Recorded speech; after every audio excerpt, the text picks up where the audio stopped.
प्रेमानंद जी शायद समाज में हम लोगों के लिए इसलिए आए हैं, हम सबको उनका वो जो सिचुएशन में भगवान उनको डाले हुए हैं, तो जो भी उनका बात उनका सुनेगा वो तो यही हम एटलीस्ट परसीव करते हैं कि एब्सोल्युटली अनफिल्टर्ड टॉक रहता है। मतलब साइंस इतना डेवलप कर गया है कि अब ऑलमोस्ट एवरी वुमन इफ अगर वो कंसिस्टेंट रहे तो वो प्रेग्नेंट हो सकती हैं। शायद ही कोई ऐसी महिला है जिसको हम लोग बोलेंगे कि नहीं, आप अगर जिसका यूट्रस भी नहीं है उसके लिए भी विकल्प है, उसके लिए भी यूट्राइन ट्रांसप्लांट अब मार्केट में है और सरोगेसी मार्केट में है। सो देर इज़ अ विकल्प फॉर, तो ये बांझपन एक सीख है हम लोगों के लिए कि कोई भी ऐसा समस्या नहीं है जिसके लिए विकल्प फेमस फॉर इनफर्टिलिटी।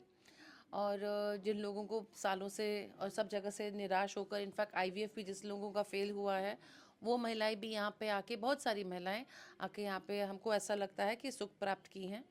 और secondly there it is very well known for its normal delivery. पर नॉर्मल डिलीवरी उन लोगों का जो उन्होंने कुछ महीनों तक, लास्ट फ्यू महीनों के लिए हम लोगों का इलाज कैन बी बिकॉज ऑफ आदमी के कारण भी हो सकती है और महिला के कारण भी हो सकती है। आदमी के कारण अगर होती है तो उसका इलाज एकदम अलग रास्ते पे चला जाता है। और महिला में भी, अब महिला के कारण अगर हो रही है तो उसमें भी बहुत सारे कारण है। ट्यूब ब्लॉक है, कि अंडा नहीं बन रहा है, कि अनएक्सप्लेन्ड इनफर्टिलिटी है, या हार्मोनल इम्बैलेंस है। तो डिपेंडिंग अपॉन कि उस महिला का क्या एग्जैक्ट प्रॉब्लम है, उस चीज़ को डील किया जाता है एंड अकॉर्डिंगली फिर उसको वो दवाइयाँ दी जाती हैं। देखिए, ब्रेस्ट कैंसर के बारे में जो बात कर रही हैं, it is because of delayed pregnancy. अभी लोग जो पहले ज़माने में 22, 23, 24 साल तक प्रेग्नेंट हो जाती थी, अभी तो शादी के बारे में सोचती भी नहीं है, क्योंकि पहले करियर बनाना है, अपने आप को सशक्त। यस, हम लोग यहाँ पे क्लिनिक में एक नया चीज़ शुरू कर रहे हैं, वो है फ़ोटोशूट।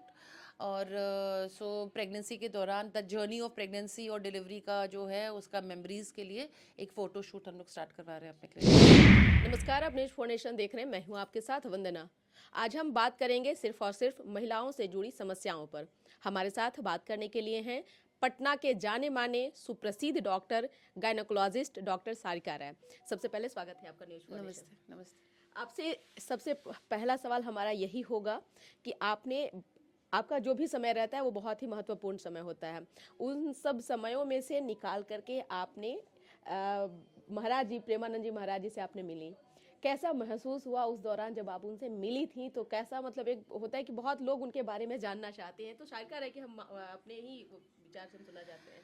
जैसे वो एक इंसान है जिनके पास वो किसी संबंध में नहीं बंधे हुए हैं, जैसे बेटा हो, माँ हो, बाप हो, वो कोई संबंध सामाजिक संबंध में नहीं बंधे हुए हैं।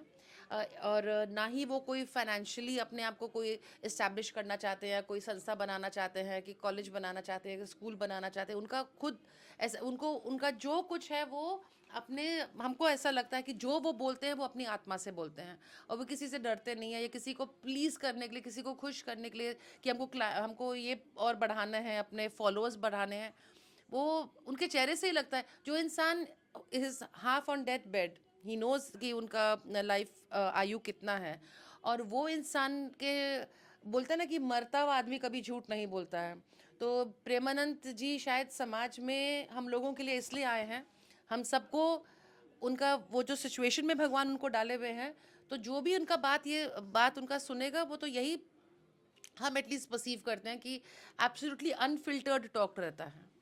हम इसलिए आपसे सवाल ये किए कि प्रेमानंद जी महाराज की बातों को लोग ज़्यादा से ज़्यादा सुनना पसंद कर रहे हैं, आज के जनरेशन के हों या फिर बाद के हों। हम बात करेंगे महिलाओं से जुड़ी समस्याओं पर। साल धीरे धीरे मतलब अब बीतने वाला है, बहुत शेष दिन बचे हुए हैं, नए साल का फिर से आगमन होने जा रहा है। इन साल भर में अगर देखा जाए तो शिवम क्लिनिक में सबसे ज़्यादा किस तरह के पेशेंट आए, खासतौर पर महिलाओं में अगर बात करें तो? ख़ास तौर से यहाँ पे तो we are very famous for infertility. और जिन लोगों को सालों से और सब जगह से निराश होकर, इनफैक्ट आईवीएफ भी जिस लोगों का फेल हुआ है, वो महिलाएं भी यहाँ पे आके, बहुत सारी महिलाएं आके यहाँ पे हमको ऐसा लगता है कि सुख प्राप्त की हैं। और secondly there it is very well known for its normal delivery. पर नॉर्मल डिलीवरी उन लोगों का जो उन्होंने कुछ महीनों तक, लास्ट फ्यू महीनों के लिए हम लोगों का इलाज फॉलो किया हो। आपने बात की इनफर्टिलिटी के बारे में। इसका मुख्य कारण क्या हो सकता है? अगर कोई भी महिलाएं इस तरह की समस्याओं से जूझ रही हैं तो उसका मेन लक्षण क्या है? देखिए, infertility can be because of आदमी के कारण भी हो सकती है और महिला के कारण भी हो सकती है। आदमी के कारण अगर होती है तो उसका इलाज एकदम अलग रास्ते पे चला जाता है, और महिला में भी, अब महिला के कारण अगर हो रही है तो उसमें भी बहुत सारे कारण हैं। ट्यूब ब्लॉक है, कि अंडा नहीं बन रहा है, कि अनएक्सप्लेन्ड इनफर्टिलिटी है, या हार्मोनल इम्बैलेंस है। तो डिपेंडिंग अपॉन कि उस महिला का क्या एग्जैक्ट प्रॉब्लम है, उस चीज़ को डील किया जाता है, एंड अकॉर्डिंगली फिर उसको फिर वो दवाइयाँ दी जाती हैं। आप एक समाज सेवी भी हैं क्योंकि आए दिन आप अनेक आपके पास अनेकों पेशेंट आते हैं जो अमीर से अमीर हों, गरीब से गरीब हों, आप किसी को भी निराश आप अब तक के नहीं लौटाई। आपके दरवाजे से कोई खाली भी नहीं गया, ये भी देखने को मिला।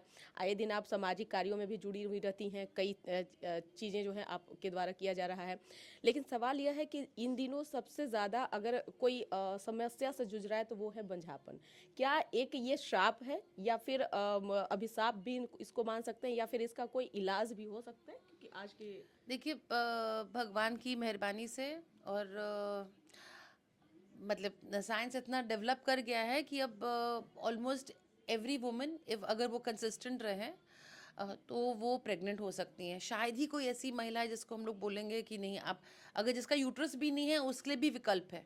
उसके लिए भी यूट्राइन ट्रांसप्लांट अब मार्केट में है, और सरोगेसी मार्केट में है। सो देर इज़ अ विकल्प फॉर, तो ये बांझपन एक सीख है हम लोगों के लिए कि कोई भी ऐसा समस्या नहीं है जिसके लिए विकल्प नहीं है।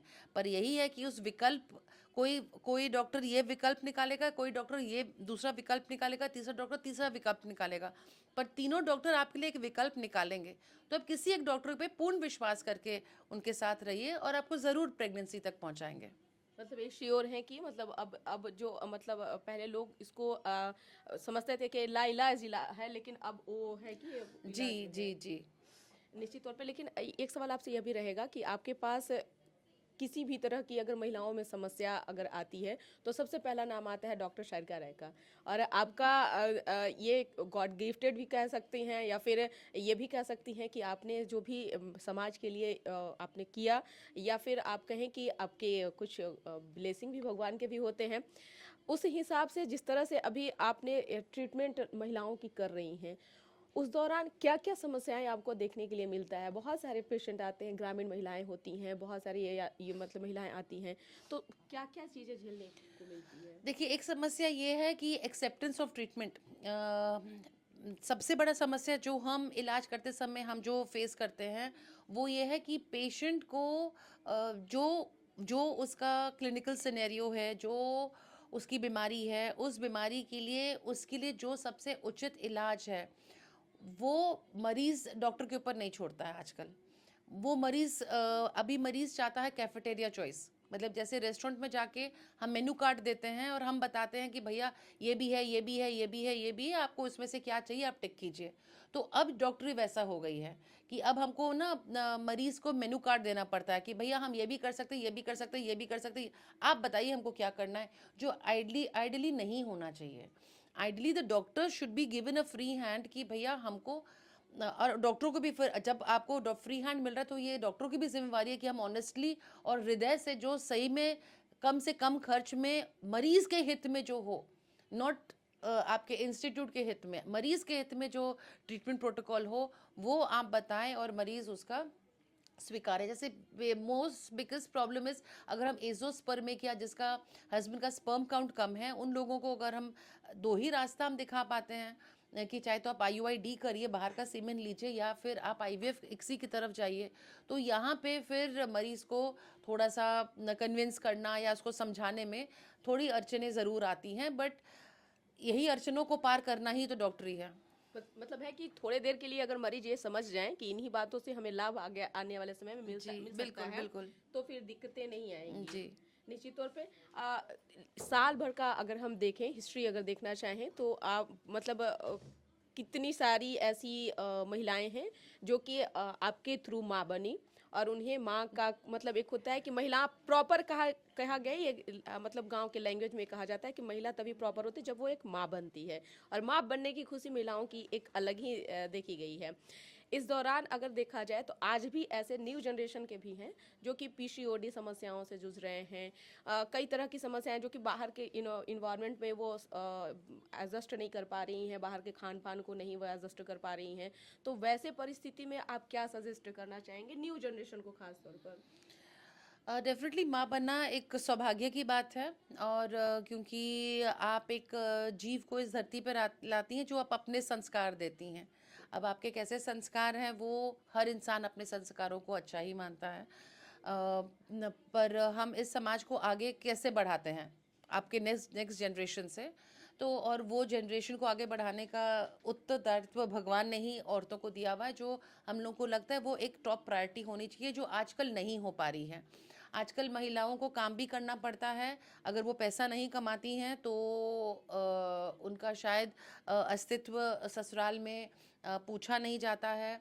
हम लोगों को सेवा भी करना है, क्योंकि अल्टीमेटली वो तो करना ही करना है, एंड हमको माँ भी बनना है। तो एक औरत होना एक बहुत चुनौती का चीज़ है, and I am very blessed कि I was born as a female.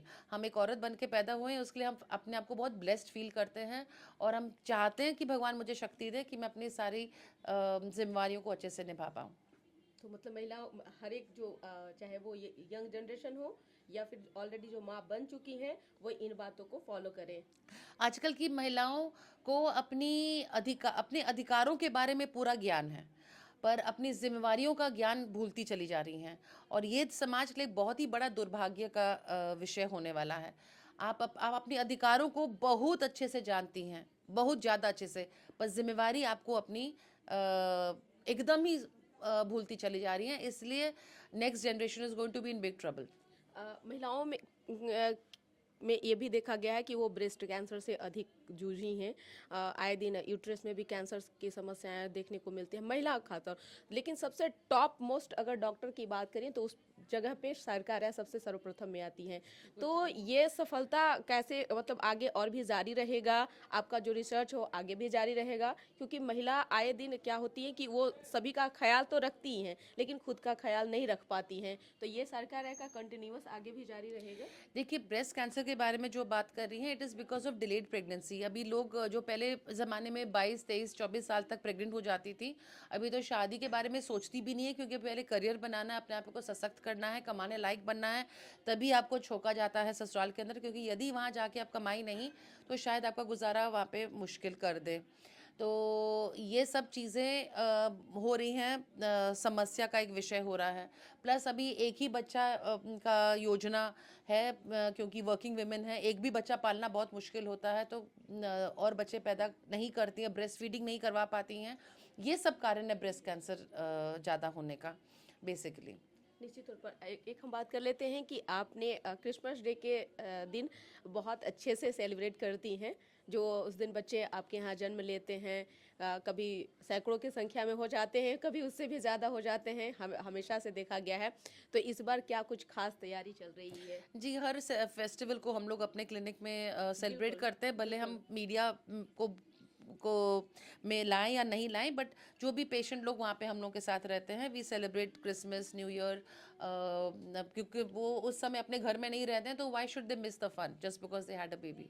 नए साल में क्या कुछ अलग कुछ खास क्या कुछ देने जा रही हैं मतलब क्लिनिक के माध्यम से एक डॉक्टर के होने के यस, हम लोग यहाँ पे क्लिनिक में एक नया चीज़ शुरू कर रहे हैं, वो है फ़ोटो शूट।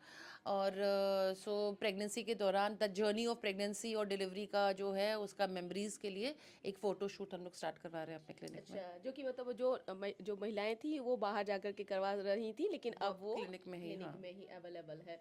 जाते जाते क्या सजेशन महिलाओं को क्या संदेश देना बस चाहेंगे? महिलाओं को सबसे बड़ा संदेश ये है कि अपने अधिकारों को आप छोड़ सकती हैं, अपनी जिम्मेवारियों को मत छोड़िएगा। बहुत दैट्स ऑल। बहुत शुक्रिया बात करने के लिए। तो आपने सुना कि क्या कुछ कहना था अ, पटना के कहिए या फिर पूरे बिहार के कहिए, देश के जाने माने डॉक्टरों में से एक डॉक्टर सारिका राय जो कि गायनोकोलॉजिस्ट स्पेशलिस्ट हैं, जिन्होंने महिलाओं से जुड़ी समस्याओं पर बातचीत की।